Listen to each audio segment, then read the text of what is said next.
Movie की starting scene में हम एक साइंटिस्ट जो कि कहानी का मेन कैरेक्टर है उसे देखते हैं, जिसका नाम सेबास्टियन होता है। वो एक ऐसा साइंटिस्ट था जिसने इतने साल की मेहनत लगाकर एक ऐसी मेडिसिन इन्वेंट कर दी जिससे वो किसी भी लिविंग थिंग, जिनमें इंसान और जानवर इंक्लूड हैं, उन्हें गायब कर सकता था। लेकिन वो ऐसी मेडिसिन बनाने में कामयाब नहीं हुआ जिससे वो इनविजिबल थिंग्स यानी गायब हुई चीजों को वापस ला सके। और पिछले 1 साल से वो इस प्रोजेक्ट पर काफी वर्क कर रहा था जिससे वो मिसिंग हुई चीजों को वापस लाने में कामयाब हो जाए। वो इस पर काफी स्ट्रगल करता है और फाइनली उसकी मेहनत रंग ले आती है, यानी वो ऐसी मेडिसिन बनाने में कामयाब हो चुका था जो गायब हुई चीजों को वापस ला सके। असल में उसने गायब होने वाली मेडिसिन से बहुत सारे एनिमल्स को गायब किया हुआ था जिन्हें वो वापस लाना चाहता था। लेकिन अब जबकि वो इस मेडिसिन को बनाने में कामयाब हो गया था तो वो इस बात को अपने बाकी कोलीग साइंटिस्ट से शेयर करता है और उन्हें लैब में आने के लिए कहता है। लैब में एक गोरिल्ला था जिसे उन्होंने गायब किया हुआ था। वो लोग उसे काफी मेहनत लगाकर पहले तो बेहोश करते हैं और बाद में उसे बेड पर लेटाकर उसके हाथ पांव बांध दिए जाते हैं और वो उसमें वो मेडिसिन इंजेक्ट करते हैं जो कि सेबास्टियन ने बनाई थी गायब हुई चीजों को वापस लाने के लिए। और जब वो उसके अंदर वो मेडिसिन इंजेक्ट करते हैं तब उसे काफी डिफिकल्टी का सामना करना पड़ता है क्योंकि उसकी हार्ट बीट बढ़ जाती है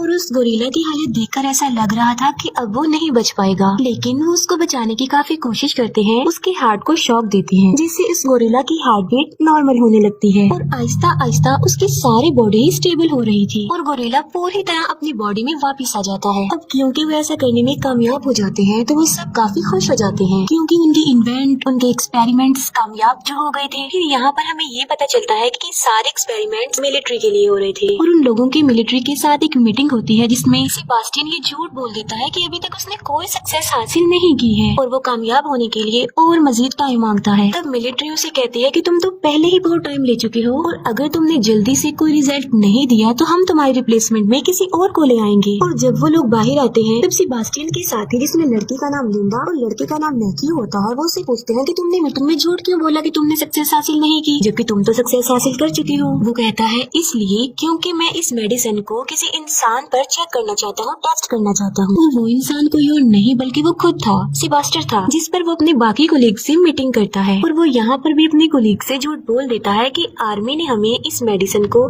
इंसानों पर टेस्ट करने की परमिशन दे दी है जबकि ऐसा कुछ नहीं था और मैं इसे अपनी ही बॉडी पर टेस्ट करना चाहता हूँ।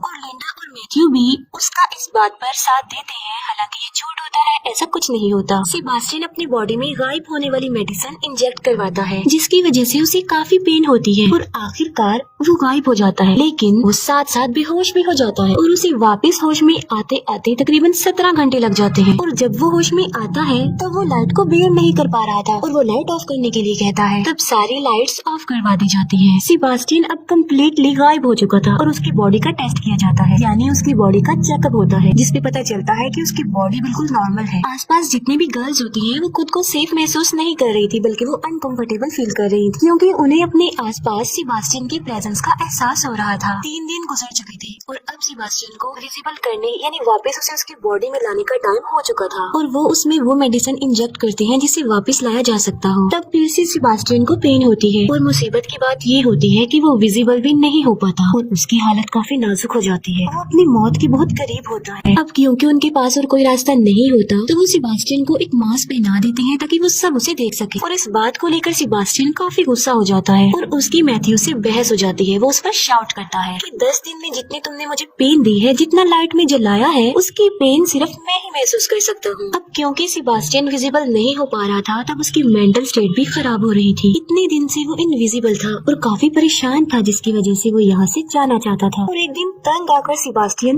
लैब से बाहर चला जाता है और सीधा अपने घर आ जाता है। घर आकर वो अपने नेबरहुड की एक लड़की को देखता है जिस पर वो पिछले कुछ अरसे से नजर रख रहा था। सेबास्टियन अपना मास्क उतार देता है और उस लड़की के घर की डोरबेल बजाता है और जब वो दरवाजा खोलकर देखती है तब वहाँ पर कोई भी नहीं होता क्योंकि सेबास्टियन इनविजिबल जो था और वो उसके घर में घुस जाता है। लिंडा सेबास्टियन के घर आती है और वो देखती है कि वहाँ पर उसका मास्क पड़ा हुआ है जिसे देखकर वो डर जाती है। लिंडा वापस लैब में आती है और अपने बाकी कोलीग से वो मीटिंग करती है कि सेबास्टियन हमारे लिए किसी खतरे से खाली नहीं है क्योंकि वो मास्क के बगैर घूम रहा था और इनविजिबल भी था। और तभी वहाँ पर सेबास्टियन आ जाता है। लिंडा उसे वार्न करते हुए कहती है कि अगर तुमने आज के बाद ऐसा किया तो वो मिलिट्री को तुम्हारी शिकायत कर देगी। तब सेबास्टियन लिंडा की इस बात पर एग्री हो जाता है लेकिन अभी भी सबके दिल में डर था क्योंकि सेबास्टियन दिमागी तौर पर काफी अजीब था और वो ये डिसाइड करते हैं कि वो हर वक्त सेबास्टियन पर नजर रखेंगे। हालांकि सेबास्टियन इनविजिबल होता है लेकिन उस लैब में एक एक ऐसा कैमरा था जो उसे इनविजिबल होने के बावजूद भी देख सकता था और इस बात का सेबेस्टियन को भी पता था कि उस पर नजर रखी जा रही है, जिसकी वजह से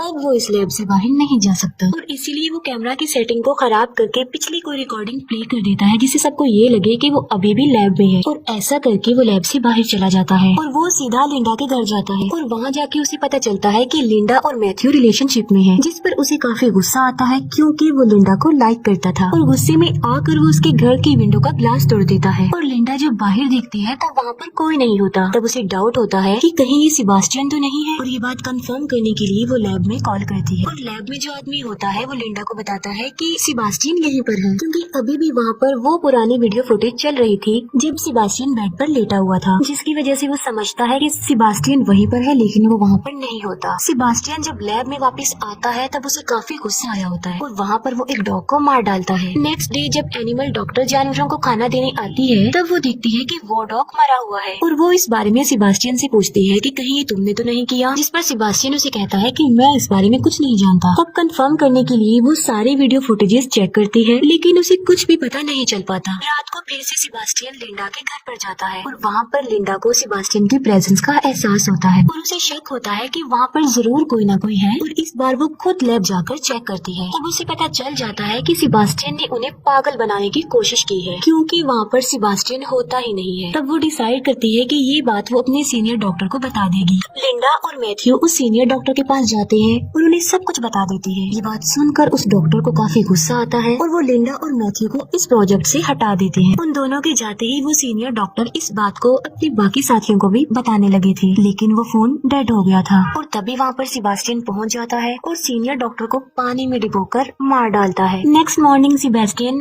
वापस लैब में आ जाता है। लिंडा और मैथ्यू उस सीनियर डॉक्टर की कॉल का वेट कर रहे थे क्योंकि आज उनकी मीटिंग थी। अब क्योंकि वो सीनियर डॉक्टर मर चुका था तो उसकी कोई भी कॉल नहीं आती। तब चेक करने के लिए लिंडा उस डॉक्टर के घर पर कॉल करती है। तब उसे पता चलता है कि डॉक्टर की पानी में डूबने की वजह से डेथ हो गई है। तब लिंडा डिसाइड करती है कि वो इस प्रोजेक्ट के बारे में सबको बता देगी क्योंकि सेबेस्टियन की रियलिटी यानी कि वो इनविजिबल है ये सिर्फ वही लोग जानते थे जो लैब में थे, बाकी और किसी को भी इस बारे में कुछ नहीं पता था। और जब वो कॉल मिलाती है तब उसका फोन भी डेड हो चुका था और तब वो वहाँ से बाहर निकलने की कोशिश करते हैं लेकिन कोई भी डोर ओपन नहीं हो रहा था क्योंकि सेबेस्टियन ने सब डोर्स के कोड इनएक्टिव कर दिए थे और वहाँ पर सिर्फ सेबेस्टियन का कोड ही एक्टिवेट हो रहा था। वो लोग डिसाइड करते हैं कि कुछ भी हो जाए वो सेबेस्टियन को पकड़ के ही रहेंगे क्योंकि अभी भी वो उसी लैब में ही था। उनमें से एक लड़की जिसका लैब में कुछ रह गया था और जब वो वापस उसे लेने जाती है तब सेबेस्टियन उसे मार डालता है। उन लोगों को पता चल चुका था कि सेबेस्टियन उन्हें एक एक करके मार डालेगा क्योंकि वो नहीं चाहता था कि किसी को भी उसकी रियलिटी पता चले कि वो इनविजिबल है। लैब में एक ट्रेसर की हेल्प लेकर वो सेबेस्टियन की लोकेशन ढूंढ लेते हैं और वहाँ पर उसे पकड़ने के लिए दो लोग जाते हैं। एक तो मैथ्यू होता है और दूसरा उसका फ्रेंड होता है। वहाँ पर सेबेस्टियन मैथ्यू के फ्रेंड को इंजर्ड कर देता है। मैथ्यू सेबेस्टियन पर फायरिंग भी करता है लेकिन उसे कुछ भी नहीं होता और वहाँ पर उसके शैडोज नजर आने लगते हैं और वो वहाँ से भाग जाता है। मैथ्यू के फ्रेंड का काफी खून बह चुका था और उसे ब्लड की जरूरत थी। तब लिंडा की फ्रेंड